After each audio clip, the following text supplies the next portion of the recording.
it's Jess from Head to Toe Health. I've got an exercise that's great for your sacro-iliac joint and also for your core stability. So it's called alternate arm leg lift. So we're going to work through progressions to get to that point.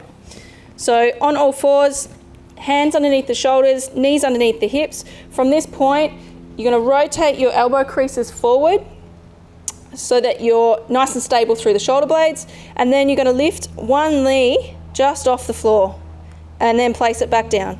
So the other side, lift, pause, and down.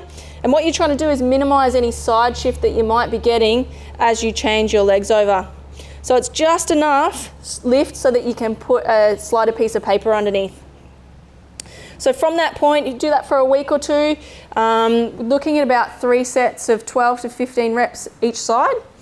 And then from that point, you can go on to the leg lift. So from here, same starting position. This time you're lifting the foot back and you're going to lift that leg straight out behind you and then back down. So always alternating as you go. You're going to turn to the other side, straight out to the back, point the toe, and then sliding back in. And again, we're trying to minimize the hip shift that you get as you change sides. When you come back, you want to avoid any arching through the back. You make sure that that movement is coming all through the hip and the back is staying nice and stable. So if you do get to a point where you feel like you can't get the leg any higher, try not to activate through the back or lose it through the back. You want to just keep the leg a little bit lower so that you can maintain that back positioning.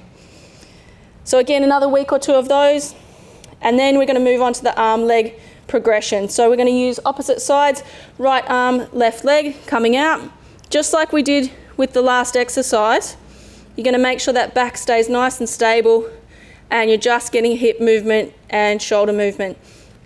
Keeping the trunk as still as possible, as if you've got a fruit bowl full of water on there and you don't want that to spill. So it's a really great exercise for stability of the sacro-iliac joint, which is just at the sides of the sacrum there. Great for your core stability because you're really stabilizing with that movement, so it's great for your rotational strength. If you can get 2 to 3 sets of 12 to 15 of those out each side,